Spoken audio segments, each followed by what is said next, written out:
আজকে আমি রান্না করব নতুন আলু দিয়ে চিকেন। এর জন্য আমি নিয়েছি পাটায় সম্পূর্ণ মশলাটা আমি বেটে নিয়েছি একসাথে করে। এখানে কিছু কাঁচামরিচ নিয়েছি, আদা রসুন আর পেঁয়াজ দিয়ে একসাথে আমি বেটে নিয়েছি। আবার এখানে আমি কিছু পেঁয়াজ কেটেও নিয়েছি। আর এখানে আছে এলাচ, লবঙ্গ, দারচিনি আর তেজপাতা। আমার চ্যানেলটি যদি ভালো লাগে প্লিজ সাবস্ক্রাইব করে আমার সাথেই থাকুন। চলো রান্নাটা স্টার্ট করি। আমি চুলাতে প্রথমে একটা প্যান বসিয়ে নিয়েছি, পরে এটা অন করে নিলাম। কড়াইটা গরম হয়ে গেছে, এবার আমি দিয়ে দিব পরিমাণ মতো তেল।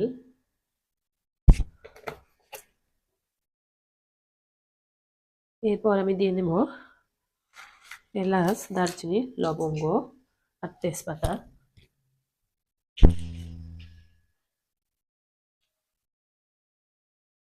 এবার দিয়ে দিব আমি পেঁয়াজগুলো। আমি ব্রাউন করে নিব।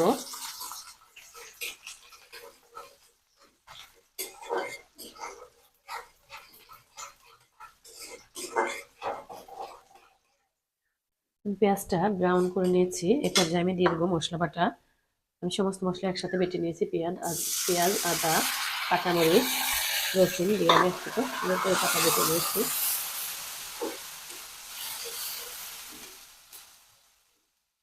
পর্যায়ে আমি একটু পানি দিয়ে নেব।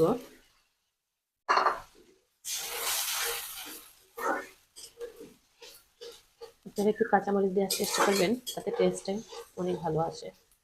এ পর্যায়ে আমি এক এক করে মশলাগুলো দিয়ে দেব। পরিমাণ মতো লবণ, দিয়ে দেব হলুদ গুঁড়ো, দিয়ে দেব শুকনো মরিচের গুঁড়ো পরিমাণ মতো, দিয়ে এবার আমি একসাথে নেড়ে ছেড়ে দেব। মশলাটা অনেক সুন্দর করে কষিয়ে নিতে হবে।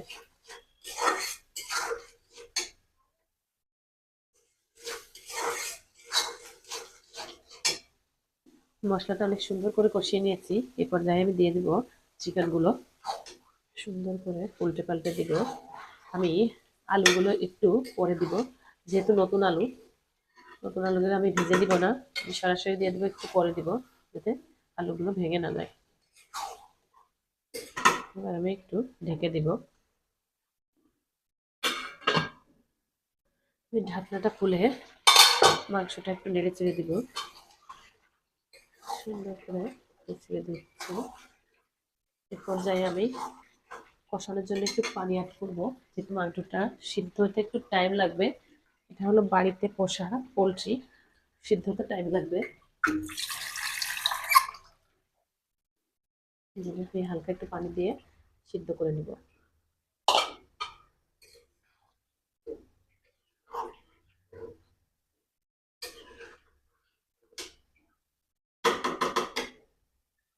এবার আমি ঢেকে দিব। এর পর্যায়ে আমি ঢাকনাটা খুলে আলুগুলো দিয়ে দিব।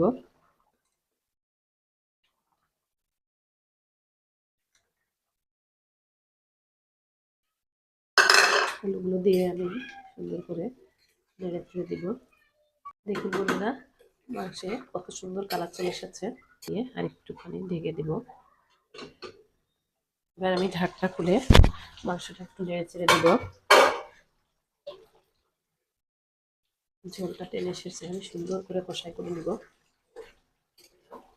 ঝোলটা টেনে এসেছে, পর্যায়ে আমি দিয়ে দিব আগে থেকে বেটে রাখা জিরা আর এলাচ। জিরা বাটা দিলে মাংসের টেস্ট দ্বিগুণ হয়ে যায়।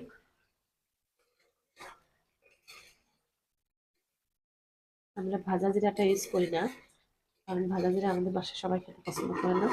এই জন্য আমরা জিরা বাটাটা ইউজ করি। জিরা বাটা দিয়ে অনেক সুন্দর করে মাংসটা কষাই করে নেব। একটু হালকা ঝোল ঝোল রাখবো।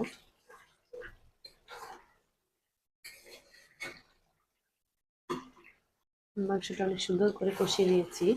মাংসটা সিদ্ধ হয়ে গেছে, 90% প্রায় সিদ্ধ হয়ে গেছে। আমি দিয়ে দেবো হালকা একটু পানি, একটু ঝোল রাখবো হালকা হালকা। আমি একটু পানি দিয়ে দিলাম, একটু বেশি করেই দিলাম। ঝোল ঢালবো। এ পর্যায়ে আমি লবণটা চেক করে নিব। এখন একটু কম আছে, আমি হালকা আর একটু লবণ অ্যাড করবো।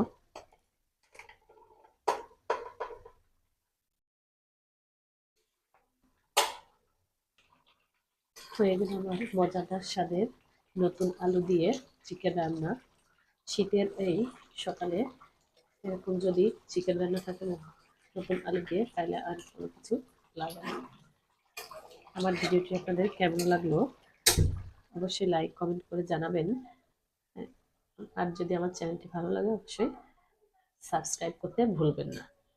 Thank you so much for watching my video. আল্লাহ হাফেজ।